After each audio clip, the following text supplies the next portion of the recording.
يوسف حسن، رئيس لجنة التحكيم الإلكتروني بالاتحاد المصري للكيك بوكس. كابتن احمد قال لنا النهارده تشريفه النهارده كان بيمثل ايه؟ النهارده كنا في نادي بهتيم، كنا متواجدين مع الأبطال بتوع النادي في اختبارات الأحزمة ما بين المستويات، بداية المستويات زي الأصفر والبرتقاني، والمستويات بقى الأعلى كلاعيبة ما بين الأخضر والأزرق، وكان بيتم فيها الاختبارات. وما شاء الله أداء الأبطال في النادي عاملين ما شاء الله تدريب كويس يعني. شفتهم النهارده بسم الله ما شاء الله الاعمار متفاوته باحزمه مختلفه. تمام. والله اولا ما شاء الله معاهم طاقم مدربين هنا محترمين، مجلس اداره متفاهم جدا، يعني من الواقع اللي انا شايفه ان في تواصل ما بين مجالس الاداره وما بين الكباتن، وبيحسوهم على ان لازم يكون في تطور، لازم اللعيب مع الامكانيات اللي متوفره في النادي بيوصلوا بها لاعلى مستوى من الادنى الى الاعلى.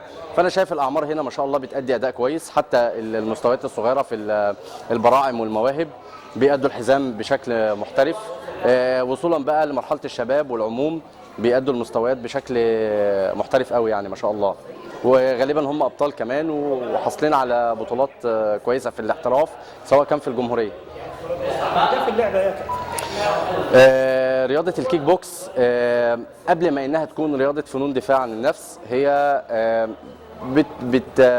يعني بتساعد في الثقافه المجتمعيه، بحيث ان بتدينا اخلاق، ازاي نقدر نتعامل مع الناس، ازاي نقدر نستخدم الرياضه بتاعتنا في نصره مظلوم، او ان انا اقدر ادافع عن نفسي، عن اسرتي، عن مالي بشكل ما فيهوش اي اساءه، بشكل احترام.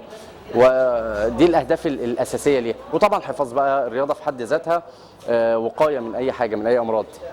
كلمه تقولها لعموم الشباب. احنا عملنا طبعا انترو وبعدين السبجكت نفسه والكونتنت، وبعدين بنعمل دلوقتي الاند ريبورت. ده بذاكر من وراه الانجليزي ده يا مرة كلمه تقولها لعموم الشباب والاطفال عن رياضه الكيك بوكس. رياضه الكيك بوكس يعني انا احس كل الاطفال والشباب ان هم يمارسوا الرياضه جميله، ليها اساليب وستايلات من الادنى الى الاعلى، فما تقلقش على ابنك سواء كان في المراحل الاولى.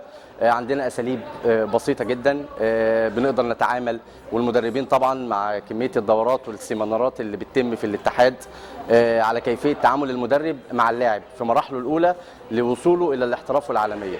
فانا اناشدهم واناشد كل ولي امر انه يمارس رياضه الكيك بوكس، وهيلاقي معانا الامان، وان شاء الله هيقدر يوصل بابنه لاعلى درجه هو عايزها.